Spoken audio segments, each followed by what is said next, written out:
Welcome to Heartbreak Chronicles. The afternoon sun poured in through the cafe's glass windows, casting dappled light on the coffee cups in front of Kelly and Sarah. Kelly stirred the latte in front of her absently with her spoon, a smile, if any, on her lips as if she were still reminiscing about an anecdote Sarah had just finished telling. But her eyes drifted off into the distance. Sarah was keenly aware of her best friend's absent-mindedness. She leaned forward slightly and looked at Kelly with that silent look that only comes between girlfriends. "Well, tell me, what's going on between you and Jason?" Sarah asked bluntly, a knowing look on her face. Kelly sighed and gently placed the stirring spoon on the coaster. "You know, everything's fine. Jason is a great husband, and we've been married for almost 7 years." She paused for a moment, her fingers tracing circles around the rim of her glass. "But sometimes I think life should be more than that, you know?" "More than that?" Sarah raised an eyebrow. She had heard many of her friends say similar things. "It's just that passion, that sense of adventure." Kelly nodded slowly. "Jason feels like his life is perfect right now, but I need something that will make me feel excited again." Sarah's eyes twinkled with interest. "Speaking of which," she lowered her voice and leaned her body forward closer with a conspiratorial look, "I've been trying something new lately, too. Have you ever thought about give each other some space to explore other people?" Kelly's eyes widened in surprise. "Are you serious?" "Sure." Sarah nodded firmly, her face beaming with enthusiasm. "My husband and I have talked about this, and honestly, it's really helped us. It's about giving yourself a little bit of freedom to feel that heart racing. It doesn't need to get serious. Just give yourself some space to breathe. Honestly, it rather brought us closer together." Kelly looked out the window thoughtfully, a mixture of excitement and hesitation within her. "But how do I ask for it? Jason would never expect me to suggest something like that. He'd think I was crazy." "Just be honest," Sarah said gently. "Tell him how you feel. It's not about him, it's about you. Who knows, maybe he'll take it. A little change might be just what you need." Kelly took a deep breath and gazed out the window. Little did she know that this decision would change her marriage and her life forever. She turned to Sarah, her voice so soft it was almost like a whisper. "So, how does this conversation begin?" Sarah smiled, her gaze determined. "Honestly, you need to be direct. Men are more receptive to direct expression than we think. If you beat around the bush, he'll get confused or suspicious instead." Kelly frowned. "But what if he thinks I don't love him anymore?" Sarah shook her head. "No, it's not that. You're not rejecting him, you're sharing your feelings. Be honest with him, Kelly. Tell him how much you love him, but at the same time you need a little freedom and need to feel energized again. If you're right, he'll realize it's not because he's not good enough. It's because you need some room to grow." Kelly exhaled slowly and nodded. "Okay, so I told him I wanted to feel more free, to feel more alive, and maybe he'll realize it's not just about the two of us." She bit her lip. "But you know Jason, he's never been the type to embrace the unconventional. He was always so focused on stability." Sarah reached out and patted the back of her hand. "If he loves you, Kelly, he'll listen. Honestly, if he's got your back, that's the best answer. It shows he's willing to make changes for you, even if it's a little unusual. Trust him, and trust yourself." Sitting in the cafe, Kelly felt the emotions welling up inside her. She gazed at the coffee that had cooled in her cup, her thoughts racing. The sun was still warm this afternoon, and the streets were still crowded with people in a hurry, but a small but crucial change had crept into her mind. What she doesn't realize is that this seemingly simple conversation will be the trigger for an unforeseen chain of events that will ultimately cost her everything. Sarah's words echoed in her ears with a tantalizing promise, but also a hidden danger she had yet to realize. Kelly, at the moment, is so caught up in her vision of new possibilities that she doesn't foresee the coming storm at all. That night, Kelly sat across the table from Jason, who was eating, and felt her heart beating so fast it almost burst out of her chest. She rehearsed the words she was about to say in her head over and over again, trying to make each word seem just right. Finally, she took a deep breath and spoke. "Jason, there's something I want to talk to you about." Her voice was smooth, but there was a hint of softness in her tone. Jason lifted his head and turned his full attention to her. "What's wrong, Kelly?" She paused to gather her courage. "I've been thinking lately. I've been feeling a little irritable, not because of our relationship, but because of myself. I think I need to experience more in life." Jason listened quietly, a thoughtful expression on his face, but didn't interrupt her. "I was thinking," Kelly continued, carefully watching her husband's reaction. "What if we could give each other some freedom in our marriage to explore things we haven't explored yet?" She looked closely at Jason's face, hoping to find signs of understanding there. "It's not that I don't love you, Jason. I just think we both might benefit from a little breathing room."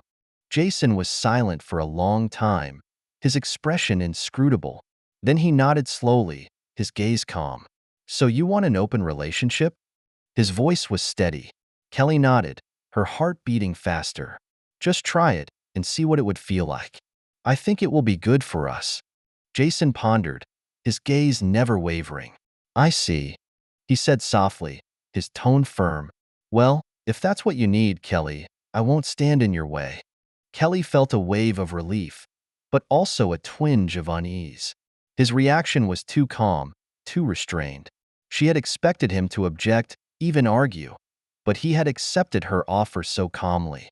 Jason leaned back in his chair, arms crossed over his chest as he watched her. "This freedom," he said, with a subtle emotion in his tone that Kelly couldn't quite understand. "I assume this goes both ways for both of us?" Kelly hesitated. She hadn't seriously considered Jason's side of the situation. She'd always assumed he'd be content to let her explore, but looking at him now, she felt a strange pang of concern. "Well, yes, if you want it to." Jason nodded again, his gaze still steady. "I appreciate your candor, Kelly, and I think I understand what you're seeking." He exhaled slowly, then looked her straight in the eye. "That's fine with me. After all, I want you to be happy." Kelly forced herself to smile, trying to ignore the uneasiness that was creeping up inside. She had expected resistance, even an argument, but was now confronted with Jason's calm acceptance and his implication that he might take the agreement seriously as well, which caught her off guard. A few days later, Kelly and Sarah walked into a vibrant nightclub downtown. Flashing lights and vibrating music filled the space with electric excitement. The crowd was laughing, talking, dancing to the flashing lights, and there was excitement in the air. Kelly could feel her nerves and anticipation weaving through her body. Sarah laughed and gave her a playful shove. "How does it feel to finally be here?" she asked, raising her voice over the music. Kelly laughed, but her voice shook a little.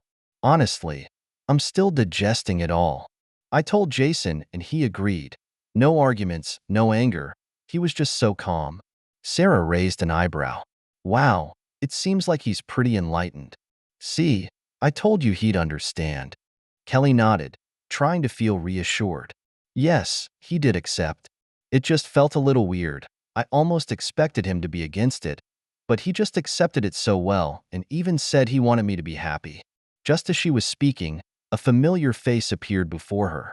It's Peter, her colleague of many years. But here, under the flashing lights of a nightclub, he looks very different in casual clothes from his usual suited and booted image. There was a hint of charm, even a bit of danger in his smile. "Kelly, what a surprise to see you here." Peter flashed a big smile. Kelly smiled back, suddenly feeling a stirring she hadn't felt in years. "Me too." Peter introduced Sarah to his friends, and soon the four were chatting away, laughter rising above the din of the club. They ordered another round of drinks, and before she knew it, Kelly found herself completely lost in the excitement the evening had brought. As time passed, the two pairs drifted apart, each blending into the crowd on the dance floor. Kelly and Peter eventually came to a quiet corner where their conversation became more private and personal. Peter moved closer to her, his voice warm. "It's very different," he said, his gaze falling on her. "I've never seen this side of you before." Kelly felt something welling up in her chest, a feeling of both nervousness and anticipation. "I think I feel different tonight, too," she whispered, looking back at him. They looked at each other with four eyes, and in that moment, everything seemed simple and natural. Before they knew it, They left the club and strolled through the night, laughter drifting through the air. Neither man hesitated for a moment until they came to a small hotel on the outskirts of town. It was a night like no other for Kelly, and she finally touched that freedom and excitement she had longed for. But early the next morning, as the sun pours in through the curtains, Kelly's excitement begins to fade, replaced by a strange sense of contentment and lingering unease. She dressed quietly and looked at Peter, who was still asleep, and her mind couldn't help but conjure up Jason's expression that day, the look in his eyes that was so calm it was almost unreal. That morning, Kelly pushed open the door to her house gingerly, careful not to make any noise. The room was silent, and she frowned as she looked around. Normally at this time of day, Jason would at least be sipping his coffee and getting ready to go out, but right now the house was unusually quiet. An uneasy feeling of foreboding swept over her. She checked the bedroom, the kitchen, even the backyard, but there was no Jason anywhere. Feeling slightly anxious, she pulled out her cell phone and dialed his number. The phone rang a few times before Jason picked up, his voice short and dry. "Hey, Kelly," he said. "Anything?" "Jason, where are you? I just got home and didn't see you." She heard a sense of relief in her voice. "In the office," he replied, his tone flat. "I've taken on a new project and I'm going to be busy for the next few weeks." He paused. "I'll probably be tripping over work all this weekend at least." Kelly felt her body relax, but the guilt was intertwined with relief. "Oh, okay. I was a little worried when I didn't see you this morning. Everything is fine," Jason said soothingly. "Just a little busy. I'll be back before dinner." After hanging up the phone, Kelly sat on the couch, feeling mixed emotions. Her cell phone suddenly vibrated with a text from Peter.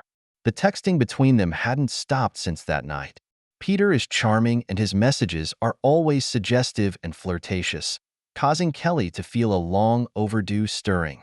Meanwhile, Sarah has been sending messages and sharing her adventures. That day, Peter sends a special message saying that he's planning a grown-up party, implying that it will be a night to remember, and specifically mentioning that he'd like Kelly to bring Sarah along. Intrigued by this mysterious invitation, Kelly decides to talk to Sarah first.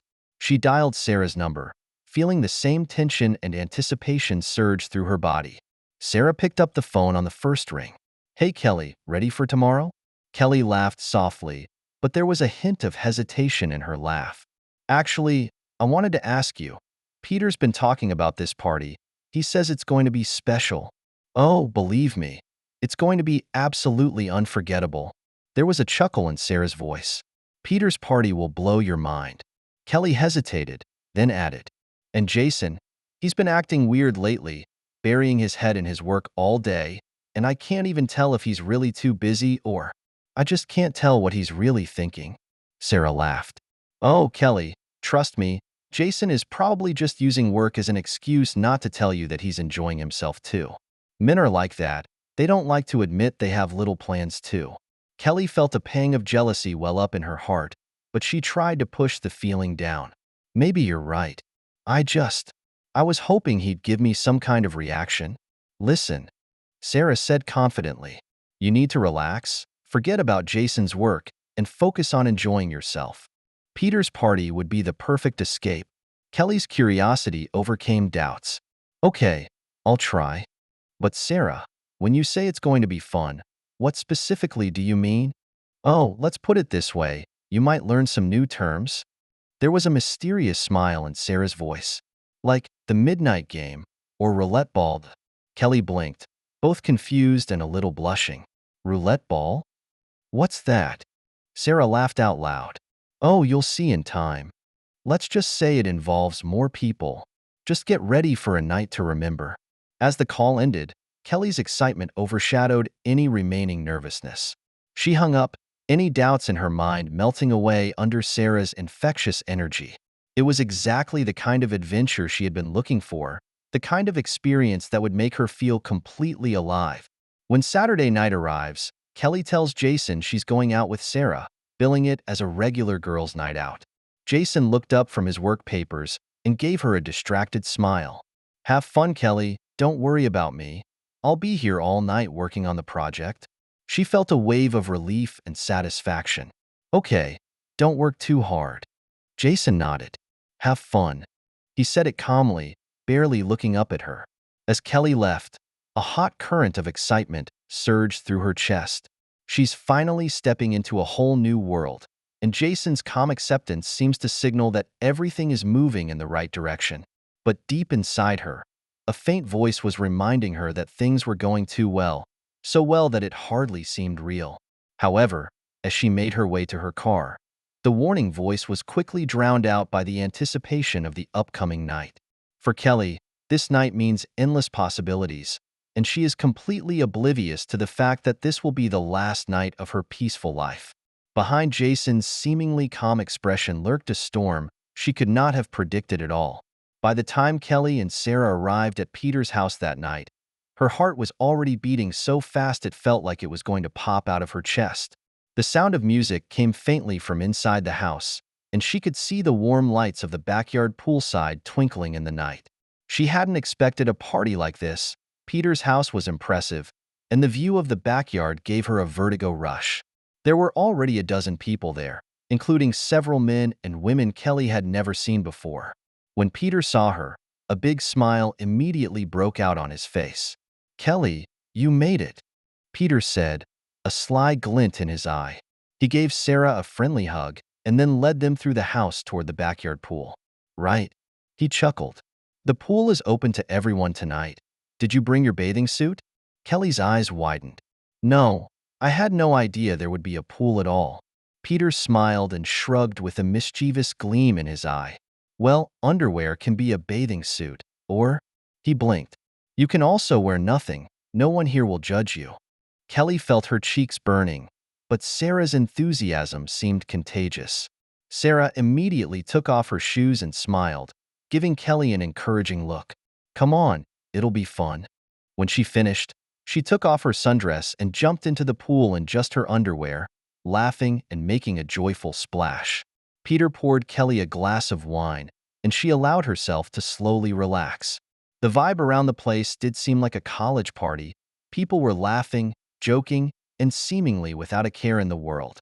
Music flowed softly through the speakers, lights warmly enveloped the entire backyard, and the drinks kept flowing. As the night progressed, the laughter gradually took on an ambiguous tinge and the game began to get bolder. Someone suggests playing some truth or dare with a teasing twist, and soon the whole atmosphere of the party takes a subtle turn. Couples began swapping dance partners, some were challenged to undress in the pool, and the boundaries that were supposed to exist seemed to disappear. People laughed and played, and Kelly found herself caught up in the atmosphere. She glanced at Sarah from time to time, realizing that she was clearly excited by this development and was ready to take the evening a step further. At some point, Peter moved closer to Kelly, his arm around her waist, his voice low. "How about it, Kelly? Ready for a whole new experience?" His hand rubbed gently over her back, his eyes hinting at possibilities far beyond her usual perception. Kelly hesitated, feeling her pulse quicken. The energy of the night was truly mesmerizing, and she found herself drawn to the allure of the unknown. "I think so," she whispered, curiosity in her voice. As the crowd naturally breaks up into smaller groups, Kelly finds herself standing in the middle of a group of unfamiliar faces, some laughing, others visibly flirting, hinting at where the night is about to go. She looked over at Sarah, only to see that she was raising her glass, as if in silent celebration of the impending revelry. Sarah raised her glass in salute, a hint of now in her eyes. Just as the atmosphere was becoming more intimate, Kelly suddenly felt a sharp pang of discomfort. She looked around the room, the idea that she had found exciting now giving her a palpitation. Her heart raced as multiple hands reached for her, but not from excitement, but from a sudden panic. She took a deep breath, trying to compose herself, then stepped back gently. "Actually, I don't think I'm ready, at least not yet." Her voice was gentle but firm, and she began to put her clothes back on as she spoke. Sighs of disappointment came from the crowd, but most expressed understanding. Peter gave a gentle smile and nodded. "It's okay, Kelly," he said. "Maybe next time. It does take a little getting used to." However, Sarah doesn't seem willing to give up on it. "Come on, Kelly," she said. "You're having fun. Just relax and you'll love it." But Kelly shook her head firmly. "I really can't, Sarah. I need more time." Peter soothingly put his hand on Sarah's shoulder. "It's okay. Let Kelly take her time." He winked at Sarah. "Besides, there are plenty of people here who would be happy to play with you." Sarah realized the situation had changed and smiled, shrugging. Soon she was pulled back into the center of the party, and the night continued in a wilder direction. Kelly stood in the doorway and watched as Sarah and the others became fully engaged in the revelry of the party, the laughter gradually turning into ambiguous gasps and rhythmic movements. Feeling out of place, she wandered into a quiet room and poured herself a glass of red wine. She sank into a comfortable chair, taking small sips of her wine and listening to the muffled sounds coming from the other rooms. Her thoughts drifted involuntarily to Jason, remembering the way he had looked that day when he had accepted her offer with a calm expression. She remembered his support, his consistently calm demeanor, and for the first time, she began to wonder if she really understood what he was thinking.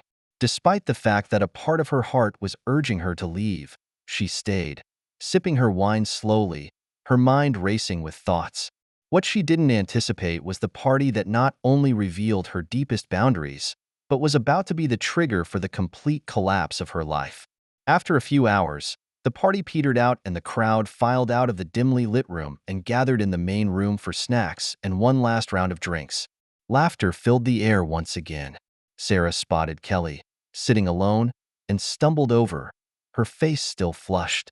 "Hey," she nudged Kelly mischievously. "Is everything okay? Look at you gawking here all by yourself." She smiled, obviously still reeling from the excitement of earlier. Kelly forced a smile. "I'm fine. I just think that kind of thing might not be for me." Sarah rolled her eyes. "Everyone needs a warm-up period, and trust me, next time you'll feel comfortable." But as the day dawned and the first rays of dawn began to creep across the sky, Kelly felt a strange uneasiness spread through her chest. People started saying their goodbyes and leaving as if they were just attending an ordinary party. Kelly quietly slipped out the door and drove home alone, reveling in the silence along the way. The thrill of the party had long since been replaced by an inexplicable fear. When Kelly pushed open the door to her home, the house was dark. She sighed with relief, thinking Jason must still be asleep. Tiptoeing up the stairs, she pushed open the bedroom door. But the sight in front of her made her heart sink to the bottom instantly. The bed was neat as if no one had slept in it, and scanning around, she noticed that the closet door was half open, Jason's clothes were gone, and the blanket he always used had disappeared from the other side of the bed. A wave of panic surged through her, and then she saw it, the stack of papers sitting on the nightstand, a few bold letters clearly visible at the top, divorce papers. A wave of dizziness hit her, and she felt her legs weaken and had to hold onto the wall to stay on her feet. This can't be true. Shakily picking up her cell phone, she dialed Jason's number, but the call went straight to voicemail. She tried again, then a third time, each time with the same result. Panic began to spread in her chest, and she started sending text messages, one after the other. "Jason, please pick up the phone. We need to talk. Please, what does it all mean?" But all the messages sank into the sea, as if they had been thrown into an abyss from which there would never be an echo. For the next few days, she wandered around the empty house like a ghost. She kept calling and texting Jason, pleading with him to respond, but all she got was silence. Jason just completely vanished without a trace, as if he had evaporated. It wasn't until a week later that she finally received a response, but not from Jason, but from his attorney. The email was calm and formal, with a professionalism in its tone that sent chills down her spine. It was then that she realized what was hiding behind Jason's calmness was all orchestrated. Things are starting to take a sharp turn for the worse at work. Kelly notices that her co-workers have become distant, and the old friendliness has been replaced by an icy judgment. Soon she learns why. Jason has collected all the evidence of her relationship with Peter, including text messages, photos, and even information from that party. Her supervisor's face was unusually serious when he called her into his office. "Kelly, the company is conducting an investigation regarding some of your behavior." That formal, stern tone let her know that her carefully crafted career was falling apart. When she finally meets Jason in court, she truly realizes how well prepared he is. Evidence after evidence was presented. A private investigator's tracking report detailing every outing with Sarah, every flirtation with Peter, and even photos of her going to that party. Kelly sat there feeling like she had been stripped naked for public display, every bit of her privacy exposed to the harsh light. And Jason, he just sat there, expressionless, watching it all unfold. How awful that calm seemed now. He'd known all along that while pretending to focus on his work, he was actually silently gathering evidence to destroy her. The most shocking blow to her came from Sarah's side. Jason somehow managed to get all of Sarah's evidence to her husband Richard. Kelly then realizes, to her horror, that Sarah has been lying all along. Her husband has no idea what an open marriage is, and all that so-called understanding is all wishful thinking on Sarah's part. When Richard is confronted with this evidence, he reacts more violently than Jason. Sarah's marriage falls apart overnight, and her carefully maintained social circle comes crashing down. Sarah, the BFF who has always egged her on and encouraged her, points all her resentment at Kelly and Jason after her own life falls apart, and cuts off all contact with Kelly outright. Kelly's social circle has shrunk dramatically. Friends, neighbors, and even family members who were once her friends began to avoid her. The co-workers who had worked with her for years were all on Jason's side. Jason plays the role of a victim perfectly, and his composure and dignity instead make Kelly's behavior seem even worse. One evening, Kelly finally gets a chance to have a final conversation with Jason. She sat across from him, feeling the weight of all her faults on her shoulders. Tears welled up uncontrollably, and she looked at him, her voice choked. "Jason, I fucked up so bad. I thought it would be wonderful, that it would bring us closer in some strange way. I only had that one time with Peter at the party and I couldn't do it. It's all been a terrible mistake, and I beg you to forgive me." Jason let out a long sigh, looking at her with a mixture of exhaustion and some sort of emotion she couldn't quite put her finger on, maybe pity or maybe just relief. "Kelly," he spoke, his voice smooth but not warm. When a woman proposes an open marriage, it usually means that certain ideas have been ingrained in her mind for a long time, and a death sentence has been given to marriage before anyone notices. And you're not being honest enough with me. You're trying to hide the details and move between that world and ours. Kelly lowered her head and listened to his merciless verdict. "I just want it to end cleanly," he continued. "Maybe I went too far, maybe it seems cruel, but the fact that you kept those details from me has told me all I need to know." He sighed again. "I don't think we can fix this, Kelly. I really don't." Kelly felt like the world was falling apart, the weight of all her choices crushing down on her, taking her breath away. She had thought the experiment would be a new beginning, a way to rekindle the passion of her life, but it had only revealed the cracks in her heart, those flaws she had been blind to. When she left that night, she felt hollowed out. Her life has been reduced to the consequences of a series of bad decisions, and how choices she once thought were harmless now seemed deadly. She knew that she had learned a painful and bitter lesson and could only hope that one day she would be forgiven, or at least reconciled with herself. But at the moment, she was left with only solitude and the echoes of those bad choices as companions. Whether or not there was a possibility of salvation, perhaps only time, or some kind of divine grace, could tell her. But now, she must face it all alone and suffer the bitter fruits she has sown. That's the end of today's story. For more captivating tales, hit subscribe and never miss an episode.